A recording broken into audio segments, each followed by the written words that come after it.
Mathilde, je suis ravie de te retrouver pour ce nouvel épisode du podcast Le Yoga dans nos vies, où tu vas pouvoir nous raconter un peu ton parcours avec le yoga, comment vous êtes rencontrés et qu'est-ce que tu as mis en place par la suite.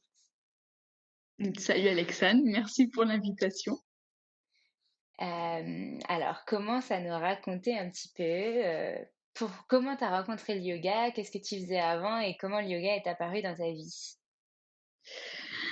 Alors, j'ai commencé mes études dans le commerce. Ça n'avait rien à D'accord. voir avec le yoga. Et je suis allée assez loin. J'ai fait un bac+5 en commerce international, où j'ai terminé dans une belle école en France. J'ai pas mal voyagé, j'ai fait beaucoup de stages à l'international. Et dans un de mes premiers postes à Paris, où j'étais manager d'une salle de sport. J'ai rencontré une des coachs qui était et qui est toujours professeur de yoga. Voilà, D'accord. donc on s'est liés d'amitié et c'est grâce à elle que j'ai commencé le yoga petit à petit, à prendre des cours de temps en temps. Et c'est comme ça que j'ai découvert cette discipline. Alors Et c'est donc, vraiment du comme ça que coup, c'est né. c'était dans une salle de sport à Paris. Et toi, donc, tu Ouais. étais, gérante, manager là-bas. Et tu as du coup commencé à prendre les cours avec elle dans la salle, c'est ça? Avec les autres Alors élèves. c'était pas dans la salle parce que c'était la salle de sport. Il y avait qu'une seule discipline qu'on faisait, c'était de l'indoor cycling, donc c'est du vélo en salle. C'est D'accord. très américain comme produit, c'est vraiment des vélos qui ne bougent pas, avec dans une salle dans le noir, avec un coach, et en fait on pédale sur le rythme de la musique. Voilà, c'est D'accord. ça, ça s'appelle Dynamo Cycling, c'est là où j'étais à Ah, Paris. tu étais chez Dynamo, d'accord. Très connu. Voilà, tout à fait. Ah, J'ai ok. été plusieurs fois chez eux faire du cycling. Parce qu'à un moment, j'aimais beaucoup, Ouais. beaucoup tout ce qui était cardio. Et donc, du coup, il y avait une des profs qui donnait des cours de yoga. Ben, en fait, elle était à côté, professeure de yoga. D'accord. C'était quoi son nom? Lisa. Lisa. Oui, d'accord. Mais je vois Lisa, très bien qui c'est. Et Patrick. j'ai Ouais. j'ai connu le yoga aussi un petit peu grâce à elle et parce que j'avais fait ses cours de cycling. Ok. Et donc, du Ben, coup, voilà. tu as fait ces cours de yoga à côté. Donc, à côté de. Exactement. Des fois, elle faisait des cours au staff qui bossait, donc chez Dynamo dans les différents studios.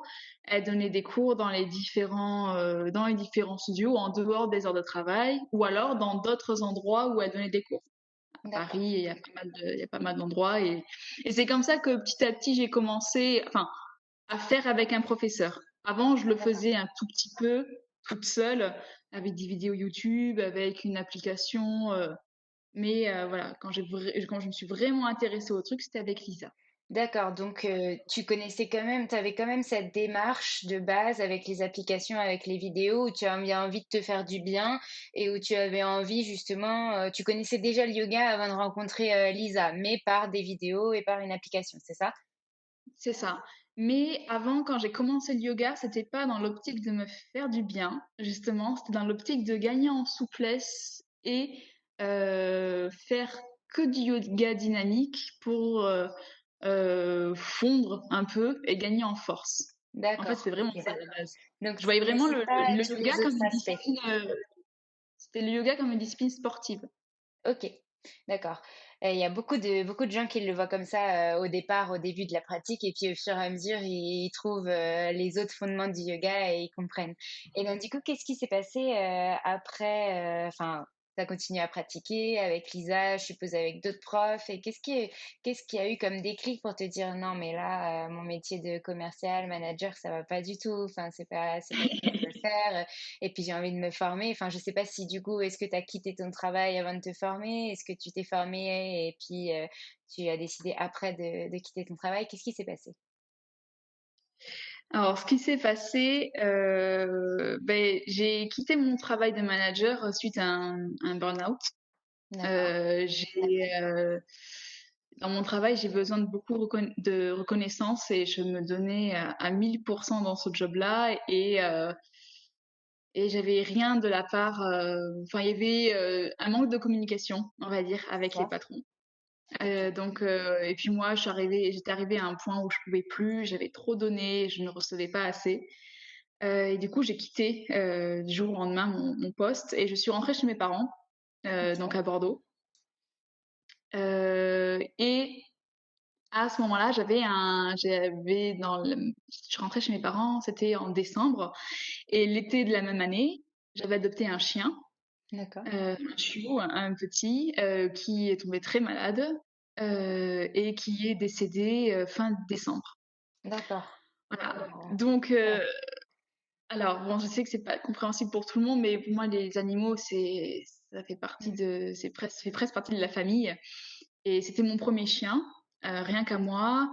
C'était mon bébé, c'était tout pour moi. Et je l'ai perdu comme ça, très rapidement, à 7 mois à peine.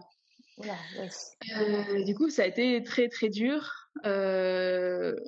Et en fait, en janvier, je suis retournée à Paris voir quelques amis que j'avais, dont Lisa, justement, cette fameuse amie professeure de yoga, qui m'a dit: «Mais pourquoi tu partirais pas un peu, t'aérer, l'esprit et te faire une formation de yoga, en Inde?» D'accord. Tu avais Voilà. Et déjà, ça tu avais déjà cette envie dans ta tête de dire, «Je pars, pour pratiquer du yoga». non, enfin, à la base, pas du tout. J'avais besoin de partir Te pour changer me les recentrer idées. sur Mmh. moi et me changer les idées parce que j'ai eu beaucoup de mal à faire mon deuil, de cette perte-là. Et c'est elle qui m'a dit: «Mais pars là où moi je me suis formée, où j'ai fait ma toute première formation. Les gens sont très bien, c'est un centre super chouette, c'est une très belle école et tu verras, ça peut te faire du bien. Au pire, même si t'aimes pas ça, à la fin, tu sors avec une certification qui pourra te servir plus tard si tu as envie. Mmh. Et puis, tu perds rien, quoi. Vraiment, vas-y, tente. Parce que c'est vrai, j'avais plus de boulot, j'avais plus rien, j'étais chez mes parents, j'avais vraiment plus envie de rien en plus. Donc, donc en C'était fait, l'occasion. on s'est- voilà, exactement. C'était l'occasion, c'était maintenant ou jamais. On s'est vu en début janvier. Et en 10 jours, j'ai décidé en fait de partir et je suis partie début février. D'accord, et la formation, elle était quand? En février, du coup? Tout le mois de février. Ouais, j'ai fait D'accord. une formation de 200 heures en Ashtanga Vinyasa à Mysore, Mmh. euh, dans le sud de l'Inde, dans le Karnataka, dans cette région. Et c'était bien? Ouais, c'était génial. Et c'est là C'était que tu as génial, eu ça un a été bien. déclic? Euh, Pas encore. J'ai eu un premier déclic en me disant, euh, Ça me fait du bien. ça me fait du bien, j'aime ça, j'aime cette manière de vivre. Mais il y a un truc qui me manque encore. Et en fait, je suis rentrée en France. Bon, j'ai mis quelques temps pour me reconnecter à la vraie vie, parce que bon, c'est Ouais, pas facile. c'est sûr. Surtout que je suis retournée chez mes parents. Et mes parents qui sont, alors je vais pas les blâmer, c'est juste qu'ils ils sont un peu stricts et dans le sens où être professeur de yoga, c'est pas un vrai métier. Ils voulaient vraiment que j'ai quelque chose qui soit en lien avec mes études, où j'ai quand même fait 5 ans d'études et avec une école de commerce. Donc bon, ils m'ont dit, ça serait bien que tu fasses quelque chose dans le commerce international et pas tout ça pour finir finalement que prof de yoga. Je vois. Donc d'ailleurs, j'avais cette pression-là, de me dire, ok, si je fais ça, j'ai raté ma vie, donc il faut que je fasse un peu plaisir à mes parents. Donc j'ai de nouveau cherché un autre poste dans une start-up en France, à Bordeaux ou Paris. J'ai retrouvé quelque chose à Paris. J'y suis repartie. J'ai travaillé pendant 4 mois là-bas. Mmh. Donc c'était l'été dernier, de mai à fin août D'accord. 2019. Et ça n'a pas fonctionné, en fait. Moi, je n'aimais pas ce que je faisais. La boîte m'aimait bien au niveau de la personnalité, mais après, au niveau du taf, bah, comme je m'impliquais pas tant que ça, Mmh. forcément, bah, derrière, je délivrais pas ce qu'il fallait. Et c'est tout à fait normal. Donc, du coup, la période d'essai n'a pas été validée. Donc, je suis de nouveau rentrée chez mes parents, après un énième déménagement. Je suis restée sur Bordeaux, donc depuis septembre. Et c'est là où j'ai commencé vraiment à me poser des questions en me disant, mais pourquoi est-ce que ça marche pas? J'ai un bon profil, j'ai la tête pleine, pourquoi ça marche pas? Pourquoi j'arrive pas à m'entendre avec mes boss? Est-ce qu'il y a un déséquilibre quelque part, quelque chose qui fait que je sais pas, en fait, c'est comme s'il y avait plein de signes de l'univers dans tous les sens et que j'arrivais pas à les accepter et à me dire et que je rentrais Lance-toi. dedans Mm. à l'inverse. Mm. Et aussi, je crois maintenant beaucoup que rien n'arrive par hasard et il n'y a pas de coïncidence. Et, et j'arrivais pas à trouver. J'avais besoin de trouver une raison une explication pour la mort de mon chien. D'accord. Voilà, Et tu as qui est trouvé? qui était un être de seulement 7 mois, tout petit, et en fait, la maladie qui était arrivée, c'était un cas sur 1 million. D'accord. Et je me disais, c'est pas possible, enfin, j'ai vraiment pas de chance pour que ça m'arrive à moi, comment ça se fait? Est-ce que j'ai fait des bêtises? Est-ce que je l'ai maltraité? Enfin, il y a beaucoup de remises en question. Et la réponse pour l'instant, celle que j'ai trouvée, et peut-être que je l'ai trouvée juste pour me faire plaisir, je sais pas si scientifiquement c'est ça, euh, mais sans la mort d'Oslo, donc de mon chien, je ne serais probablement jamais partie en Inde. Oui, c'est vrai, parce que tu avais besoin et tu n'aurais peut-être pas quitté ton travail parce que tu t'étais pas rendu compte que c'était nécessaire pour toi de faire un break et tu n'étais pas bien dans ton travail, mais il y a eu cet acte supplémentaire qui t'a décidé à partir loin et à faire cette formation. Ouais. Et Tout à donc, du fait. coup, tu as Voilà. trouvé ta réponse du coup en septembre, c'est ça? C'est ça. Tu as C'est fait en un septembre, je me cheminement. suis dit, bon, j'ai commencé à faire ce petit cheminement dans ma tête.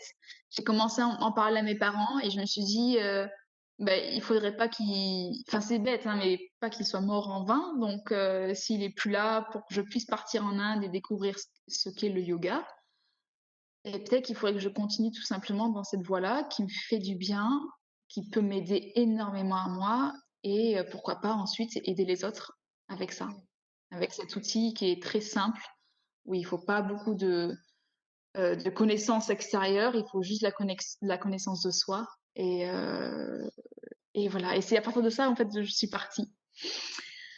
Dans le studio dans lequel je pratiquais à Bordeaux, ils proposaient une formation en yin yoga D'accord. en novembre. Du coup, j'y suis allée sans même réfléchir. En fait, comme j'avais un peu d'argent de côté, ben, je me suis tout financé mes formations petit à petit. Euh, et donc, du coup, j'ai dit, bon, ben, je vais à fond là-dedans. Je postulais à quelques trucs pour faire plaisir à mes parents, mais sans grande conviction, quoi. C'était vraiment, j'en avais un peu rien à faire. Moi, je voulais me lancer à fond dans le yoga. Euh, et en fait, j'ai fait une formation avec Sandrine Martin, qui est une professeure de yin yoga à Paris et qui vient de temps en temps à Bordeaux. Et ça a été pour moi, c'est là où j'ai eu le déclic. Ça a été une vraie révélation. En fait, elle nous a expliqué vraiment les différences au niveau du corps physique, les différences anatomiques, au niveau des proportions, au niveau de plein de postures en fait qui sont adaptables à l'infini. Et on se rend compte que n'importe qui, tout le monde peut faire du yoga. Mm, mm, Et ce fameux non, je ne fais pas de yoga parce que je suis pas souple, eh ben, c'est pas vrai. Et mm. c'est pas vrai. Et en plus, le yoga n'est pas seulement des postures. Mais bon, ça, j'y Yes. viendrai après.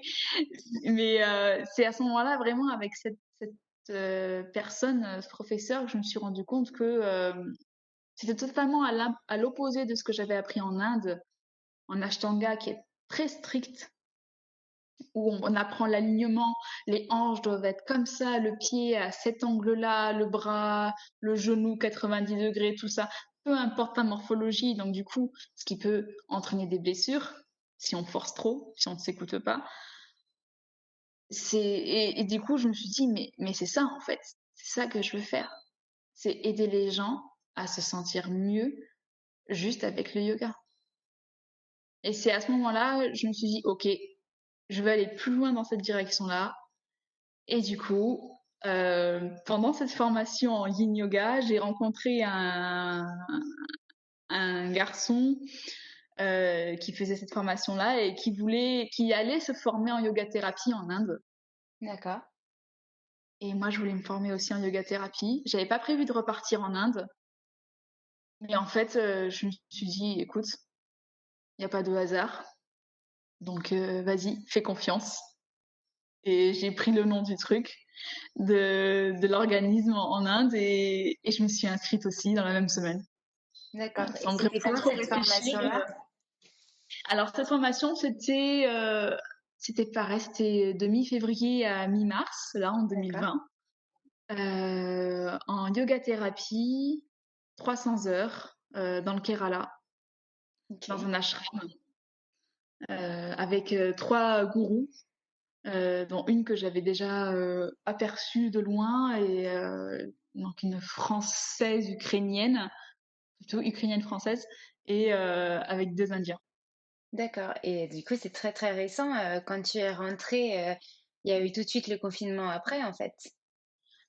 Et d'ailleurs, j'ai dû décaler mon retour parce que j'avais prévu de rester quelque temps en Inde et aller au Sri Lanka. J'avais des plans en fait pour enseigner dans des sortes de bed and breakfast, pour enseigner le D'accord. yoga. Sauf que j'ai dû rentrer en France. Mes parents, enfin surtout ma mère, il était hors de question que je reste là-bas. Donc je suis rentrée la veille du confinement. D'accord. Et donc, du coup, tu as donné tes premiers cours en virtuel. J'ai donné mes premiers cours de yoga thérapie en virtuel, ouais. Et parce que tu n'avais jamais donné de cours de yoga du tout depuis que tu t'étais formée. Si, j'en avais donné, mais pas grand-chose. Alors, j'avais donné à des amis, à la famille, pour m'entraîner, Mhm. pour être plus à l'aise tout simplement, et pour savoir quels mots utiliser, quel langage, quel gestuel, et voilà, pour vraiment voir moi ce qui me convenait, pour découvrir quelle était vraiment ma patte en tant que prof, en tant qu'enseignante. Donc ma mère a été un cobaye et un cobaye de longue date déjà, mais ça va, ça lui déplaît pas. Et ensuite, non, j'avais déjà donné 2, 3 cours dans des salles de sport ou dans des espaces de coworking à Bordeaux, juste D'accord. avant de partir en Inde. Donc c'était en Ok. janvier dernier. Mais c'est vrai que c'était pas grand-chose. Enfin, j'ai su un tout bébé dans les professeurs, hein. C'est vraiment Et donc du coup, donc ça s'est révélé être ce que tu voulais faire puisque tu as continué à te former et maintenant tu donnes des cours et tu en as donné quelques-uns du coup entre la fin de ta formation de DIN et la formation en février quand tu es reparti en Inde. Et donc du coup, tu as senti que c'était ça que tu voulais faire complètement et te mettre à 100% là-dedans? Ouais, j'ai senti parce que en plus, euh, ça me fait penser, je crois que ça s'appelle l'Ikigai. Je sais, c'est un truc japonais où en fait c'est pour trouver en fait ce qu'on veut faire, ce qu'on adore et ce pourquoi on est fait dans cette vie actuelle. C'est être doué, aimer ce qu'on fait, que ça sert à quelque chose et qu'on arrive à gagner de l'argent avec. Ces 4 éléments-là, si on arrive à avoir les 4, on a trouvé sa vocation, on a trouvé son truc qu'on doit faire dans cette vie. Et j'en avais parlé avec une amie, et en fait, ça remplit ces 4 choses-là. Bon, la dernière, gagner sa vie avec, c'est en chemin. Mais j'ai les 3 autres. Ça me passionne. Et enfin, pas que je suis douée pour ça, mais j'ai pour l'instant que des très bons retours, des gens que je soigne et des Et gens que puis je tu as été suis. formée pour ça, donc normalement, si tu Et as été diplômée, c'est que les professeurs ont vu en toi que c'était possible et que tu avais la vocation pour. Mhm. exactement, ouais. Et puis pour moi, ça sert à quelque chose. Moi, je crois fondamentalement que si tout le monde faisait un petit peu de yoga dans sa vie, un petit peu tous les jours, au moins une fois par semaine, le monde irait beaucoup mieux. On C'est est bête, d'accord. hein? On C'est est bête comme d'accord. réflexion, mais je suis. Et on a eu la Voilà. même réflexion avec Laurine que j'ai interviewée la semaine dernière, qui disait pareil, qui disait que si tout le monde faisait un petit peu de yoga, juste un tout petit peu, le monde irait beaucoup mieux. Ouais. Ben voilà. Euh, Mais ça viendra. Là, avec le confinement, beaucoup de gens se sont mis au yoga aussi, donc peut-être Oui, et que c'est petit à petit, génial.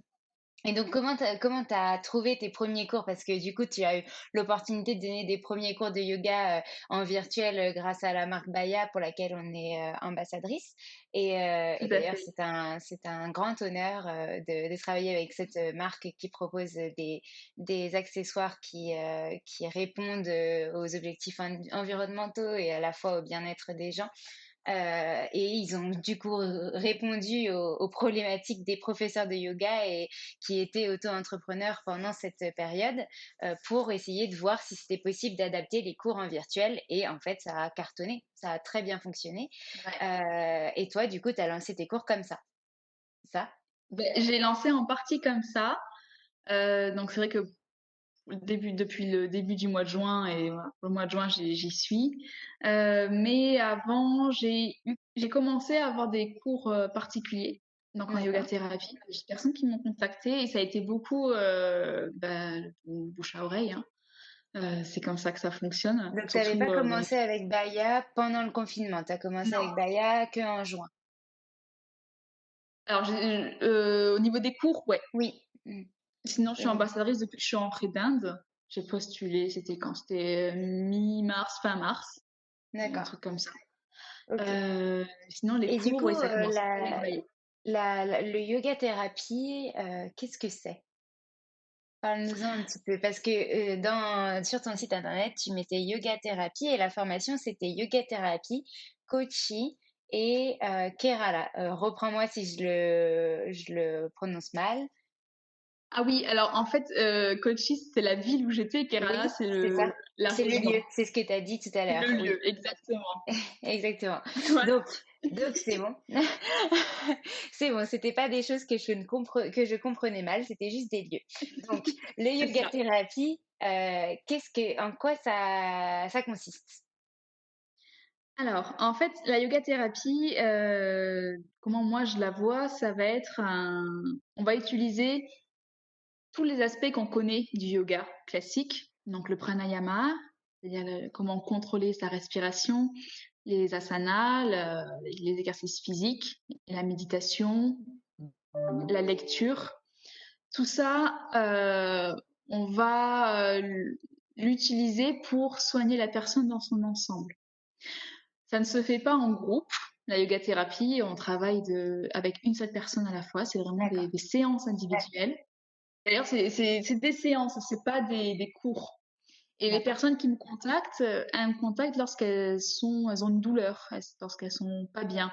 C'est comme si en fait on appelait un ostéo, un sophrologue, un naturopathe, en disant, ben, écoutez, j'ai mal là, ou je suis pas bien, je suis pas en forme, est-ce que je peux prendre rendez-vous? D'accord et ça fonctionne en virtuel. Du coup, tu arrives à faire des séances en virtuel pour résoudre les petits Ouais, soucis, que les c'est gens pas l'idéal, mais j'ai commencé comme ça, et ça fonctionne très bien. Enfin, en tout cas, les personnes que j'ai vues, ça marche. Donc c'est sûr, c'est pas idéal. Je préfère voir la personne en vrai. Euh, mais bon, pour l'instant, il n'y a pas trop le choix. Et puis je mmh. commence à avoir des clients qui ne sont pas dans ma région. Donc du coup, c'est sûr que je peux pas les voir en vrai pour l'instant. Donc du coup, voilà ça. Et en fait, ce qui change vraiment du yoga en général, c'est qu'on fait pas une séance Avec de des A à Z asanas. avec que des mouvements. Voilà, Mmh. on fait en fonction de la personne tout le temps. Ça change toutes les semaines. C'est en fonction de leur douleur. Moi, en général, je leur demande de remplir un tableau avec une échelle de comment ils se sentent tous les jours. Et avant de faire la séance, je regarde ce tableau. Et en fonction de leurs symptômes, de comment ils se sentent, de comment ils vont, de la semaine qu'ils ont passée, j'établis la séance. Et en discutant un petit peu avec eux, ensuite on fait quelque chose ensemble. Mais tu vois, les séances, elles durent 1 heure et demie. D'accord et donc avec Baya, tu donnes pas des cours de yoga thérapie, tu donnes des cours, de quoi? Alors, alors, ce que je fais avec Baya, c'est des méditations de soins. D'accord. Euh, donc des méditations que là, je peux donner à plusieurs personnes en même temps. D'ailleurs, ce que D'accord. j'ai fait ce matin, j'avais 2 personnes. C'était génial. Et c'est des méditations, des choses que j'ai appris en Inde, que je mélange un peu à d'autres choses que je lis et que je mets à ma sauce. En Ok. fait, tout simplement. J'essaye d'adapter en fonction des personnes ce qu'elles me disent avant. Je pose deux, trois petites questions en début de cours, comme beaucoup de professeurs de yoga. Comment vous vous sentez? Comment se passe votre semaine? Est-ce que vous avez des douleurs quelque part? Voilà. Et à partir de ça, j'arrange les petites phrases, les petits mots, des petits mots pour chacun, pour essayer que les personnes se sentent vraiment concernées à chaque fois. Donc ça, c'est Ok. les méditations que je fais. Et sinon, je donne aussi des cours, mais ça, c'est un peu particulier. En fait, depuis mon retour d'Inde, j'ai appris pas mal de techniques. Enfin, même depuis le début de mes formations, j'ai appris le Vinyasa, l'Ashtanga, le Yin, le Hatha Yoga. J'ai fait d'autres formations aussi en ligne pendant le confinement, en sonothérapie, en yoga pour la femme et en Ok. yoga pour les enfants. Bon, ça pour l'instant, je l'utilise pas, mais voilà. Euh, et du coup, j'ai essayé de créer quelque chose, bon, qui se fait pas mal, mais il n'y a pas vraiment de nom là-dessus. C'est une sorte d'un yoga en mouvement, plus ou moins dynamique, mélangé de phases où on va bouger et de phases où on va être, au contraire, relâché, de phases douces. Euh, qui vont du coup stimuler le système nerveux dans les deux hémisphères, donc dans le parasympathique et le sympathique. Donc ça va équilibrer ces deux énergies-là. Donc c'est pour aider à calmer le stress, à gérer ça, et en musique. D'accord. Ok.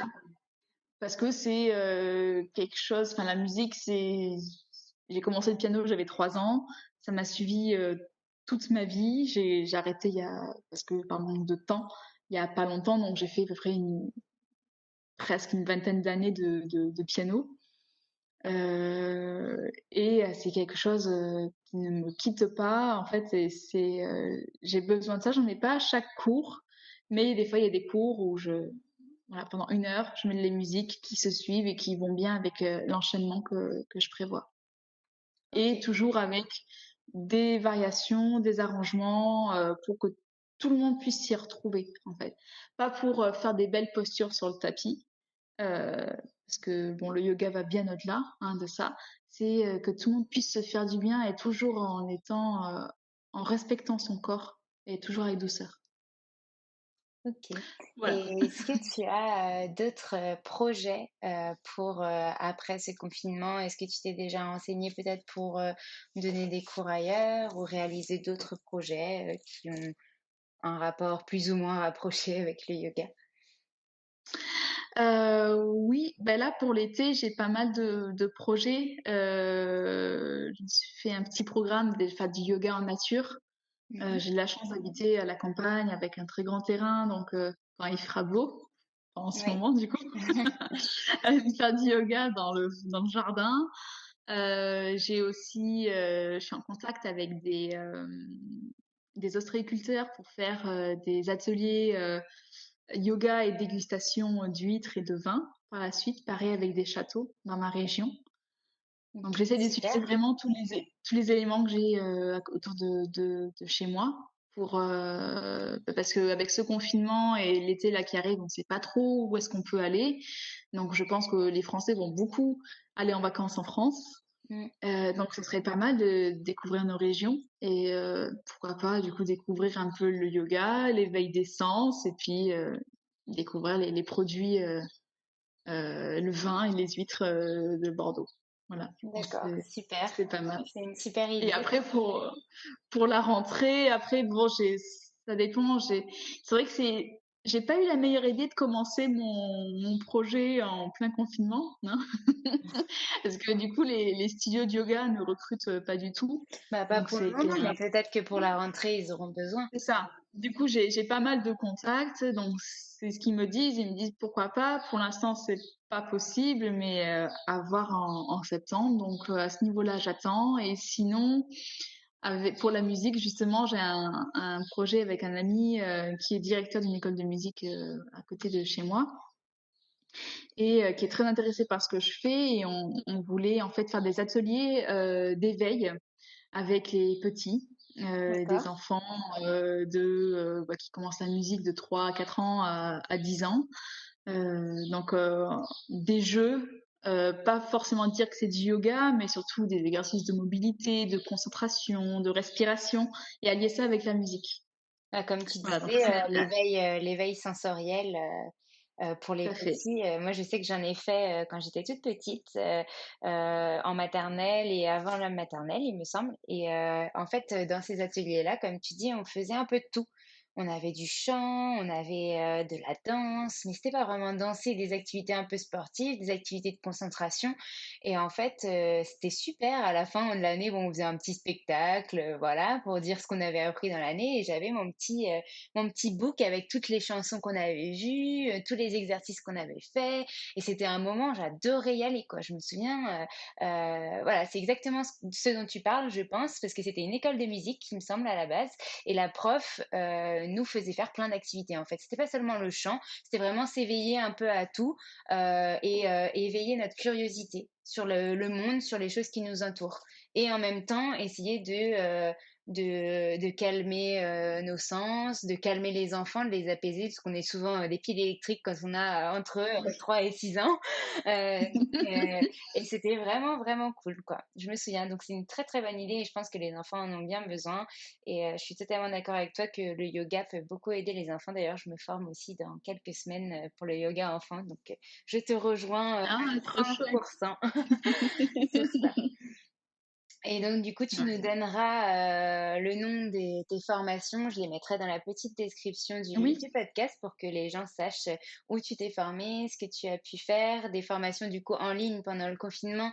Ça peut être aussi intéressant pour quand on n'est pas sur place. Il y a beaucoup de formations à ouais. Paris. Quand on n'est pas à Paris, devoir tout le temps se déplacer, ça peut être contraignant pour certains. Est-ce que il y a la même approche quand on est en virtuel ou en vrai? Et donc, si oui, si c'est le même diplôme, bah, pourquoi pas y aller et foncer, quoi. C'est ça, tout à fait. Tout à OK. fait. J'ai vraiment de la chance. En fait, pour les formations que j'ai faites, c'était un peu par hasard. Mais c'est un peu comme pour le boulot. Je lance plein de perches partout. J'essaie de trouver ce qui me convient, ce qui me va, et je pose des questions. Et ensuite, je me renseigne et je prends si je le sens. Je suis beaucoup à l'instinct. Bon, peut-être que des fois je me trompe, mais bon, moi, j'apprends des choses, quoi. Donc, c'est vrai que là, je me voyais mal passer 2 mois de confinement en n'ayant pas beaucoup de cours, pas beaucoup de clients, à rien faire d'autre. Donc c'est pour ça que j'en ai profité pour me former comme j'avais le temps. OK. Est-ce Voilà. que tu aurais quelque chose à rajouter par rapport à toute cette conversation? Un sujet qu'on n'aurait pas forcément abordé, des projets à venir, on en a parlé, donc est-ce que tu aurais quelque chose à rajouter? Peut-être une phrase pour ceux qui nous écoutent? Euh, ça va paraître très bateau ce que je veux dire, mais si on le sent, si on a quelque chose en nous, il faut y aller, vraiment. Parce que je viens pas d'une famille où ce genre de choses, c'est pas très ouvert d'esprit. Et j'aurais jamais pensé que j'allais y aller dans cette voie-là un jour. On ne m'a pas aidée. J'ai pas vraiment été soutenue. C'était assez difficile. Et contre vents et marées, j'y suis allée quand même parce que j'avais quelque chose à l'intérieur de moi qui me disait, mais si, vas-y, c'est ça. Donc il faut s'écouter, même si c'est dur, même si on a l'impression que c'est pas possible, et même si tout le monde nous dit non, si on sent au fond de nous que c'est ça qu'il nous faut, ben il faut juste s'écouter soi et se faire confiance. Très bien, Voilà. bon, on va finir sur ces belles paroles. S'écouter en yoga, encore un beau mot, très important par rapport à tous les fondements du yoga. Merci beaucoup Mathilde pour ce moment qu'on a partagé ensemble et d'avoir dévoilé un peu ton parcours et de t'être confiée ici. Et puis je te dis à très très vite. Merci beaucoup, c'était super chouette et bravo pour ton projet. C'est génial, Merci. je suis très heureuse d'en faire partie. Merci beaucoup, à très vite. Merci.